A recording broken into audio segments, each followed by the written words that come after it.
Boa tarde, pastor Sócrates. Boa tarde, Vital. Pastor, qual é a avaliação que o irmão faz da convenção, da Assembleia da Convenção Batista Brasileira aqui em Gramado? Olha, Vital, eu acho que essa Assembleia nós vamos sentir saudade dessa Assembleia. Pela misericórdia de Deus, alguns fatos são muito interessantes, a gente pode observar. Primeiro, a maior Assembleia em termos numéricos dos últimos 12 anos. Um outro fato é que agradabilíssimas instalações têm contribuído muito para o desempenho, o desenvolvimento da Assembleia. E um outro fato em que eu reporto de maior importância é esse espírito de estarmos fazendo cultuando, cuidando da Assembleia com esse espírito de culto, de adoração, de aprendizado da Palavra de Deus, de conhecimento da obra de Deus, que nos anima para voltar para as nossas igrejas e trabalhar mais intensamente para o reino de Deus. Dos resultados, o que aconteceu aqui em Gramado que vai fazer os batistas avançarem? O que aconteceu que pode passar lá para o pessoal lá na ponta lá? Eu acho que aqui há uma ressonância muito grande, e isso é muito importante, da necessidade de valorizar, não teoricamente, mas valorizar no sentido de envolver a juventude, envolver jovens. A liderança atual está numa faixa etária acima de 50. Então é preciso ter consciência e a gente precisa ter a sabedoria de sair no momento certo, essa liderança dá espaço. Não é dar espaço, simplesmente sair todo mundo e deixar os jovens ao léu. Começar a caminhar com jovens.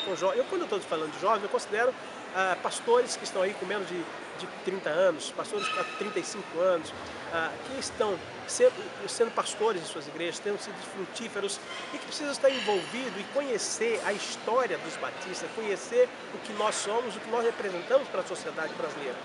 Um outro fato, alguns mensageiros levantaram, é da gente ter uma interferência daquilo que nós cremos, daquilo que nós não cremos para a sociedade.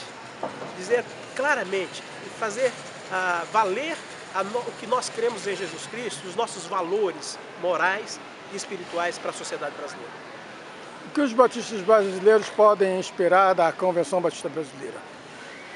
Nós temos um presidente que pela primeira vez é presidente da Convenção Batista Brasileira, mas não é a primeira vez na diretoria da convenção, um pastor com uma experiência de vida de conversão muito bonita, significativa e significante, tem sido líder no campo fluminense incontestável e tem uma senhora experiência, junto com alguns que já vivenciaram mais tempo. Então a gente tem uma simbiose muito gostosa de líderes mais maduros com um presidente mais jovem e que tem uma segurança muito grande na forma de conduzir as assembleias.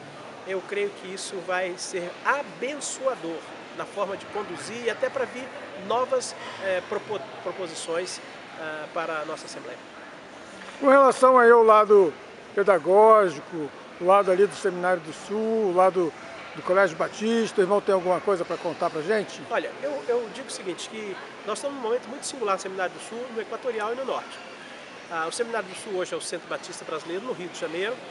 A relação com os seminaristas está sendo muito gostosa, porque eles estão conhecendo aquela distância que sempre houve entre os alunos e a denominação, aquela ideia de que tínhamos medalhões distanciados, isso desapareceu, graças a Deus, e eles têm a oportunidade de estar sentando na época da reunião com o presidente da convenção, com a diretoria da convenção, conversando, e ter uma realidade muito significativa. Então isso fez crescer, e hoje a gente tem um diretor no Seminário do Sul, de uma bagagem teológica muito grande, biblista, tem feito uma grande diferença. E no Seminário do Norte agora a gente vai ter a oportunidade de ter o reconhecimento, que é o último dos administrados pela convenção, que ainda não tinha o reconhecimento. Então nesse aspecto técnico, pedagógico, nós estamos muito bem, graças a Deus, e também espiritualmente. Graças a Deus, a gente conseguiu que algumas pessoas que deixavam a desejar, que alguns batistas reconheciam não como muito ortodoxos, terem deixado os quadros no seminário, isso, em todos eles, isso é muito bom. Qual o legado que essa diretoria está deixando, essa diretoria que está saindo agora, está deixando para os batistas brasileiros? Eu achei muito significativa a forma espiritual, sem espiritualizar as coisas, do pastor Silvado e toda essa diretoria. Uma condução muito tranquila, muito segura, avançamos em normas, porque uma instituição como a nossa, a gente não pode pensar em fazer o substituto. O presidente da convenção não faz o próximo presidente, o executivo não faz o próximo executivo, mas quando ele deixa a organização ela bem definida, bem normatizada, quem vem substituir tem a tranquilidade de continuidade e de avançar. Eu dou graças a Deus pelos executivos que me antecederam, porque eles construíram um alicerce em que eu posso estar agora tentando construir as paredes, e quem vier depois de mim talvez coloque os telhados, as portas. Acho que eu já falei com você uma vez sobre isso, que esse é o meu sonho, a gente ter continuidade de construção, nunca parar. É verdade. Então, pastor, dê aí seu abraço, suas considerações finais. Não sei se o irmão quer colocar mais alguma coisa. Vital, eu sonho com uma possibilidade, eu vou propor a essa diretoria, ao conselho, essa falta de material ou sobra de material na Assembleia, isso para mim, machuca muito meu coração. É uma incógnita, quantos vão É um aparecer, exercício, né, de adivinhação difícil, mas com o mundo tecnológico, você sabe que a gente tem. Por exemplo, eu penso em ter um tipo de inscrição com preço diferenciado, em que a pessoa receba um pendrive com todos os relatórios, num saco plástico, com um crachá e a ficha de votação quando tiver votação. E eu não preciso fazer esse monte de livro, quer dizer, é um avanço. Há mensageiros que não querem nem isso, as assembleias que não tiver eleição, apenas o livro, de forma eletrônica. Desculpa, estraguei essa entrevista. Mas eu acho que é nessa direção. Eu acho que em Santos a gente já vai ter um diferencial nisso, com certeza. É porque também, por outro lado, tem que respeitar o lado democrático da situação. Sim, as pessoas pensam que é simples, vamos fazer assim, mas você tem que com todo um regimento, um estatuto, o lado democrático, a lei, tudo tem que ser observado. Eu quero fazer a inscrição, eu só quero fazer. Não, eu defino o regimento. Para fazer a inscrição eu tenho que fornecer material. Entendeu? E para pode avançar nisso aí. É verdade.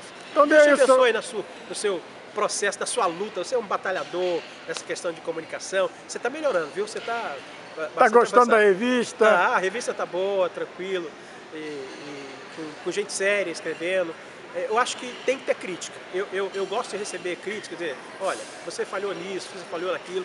Eu não tenho dificuldade nisso. A minha experiência profissional me deixa trabalhar com isso. Então eu acho que hoje o seu trabalho de comunicação, ele começa a ganhar respeitabilidade, até porque você mudou também, claro, você percebeu a caminhada que era, e eu te parabenizo por isso, pela tua postura, pela tua capacidade de aceitar essa crítica que eu já compartilhei com você, e que Deus te abençoe nesse projeto. A gente precisa entender isso e reconhecer. Dê aí o seu abraço para o Brasil Batista. Pois é, então, queridos batistas brasileiros, todos os leitores e leitores virtuais em papel do VGI, recebam o meu reconhecimento, o meu abraço, e que vamos juntos, unidos aí, naquele ideal, o ideal de 22 de junho de 1907, quando começou a convenção, para a gente ganhar o Brasil e o estrangeiro para Cristo. É nessa direção. Obrigado, Vital. Deus te abençoe, cara. Amém, pastor. Obrigado.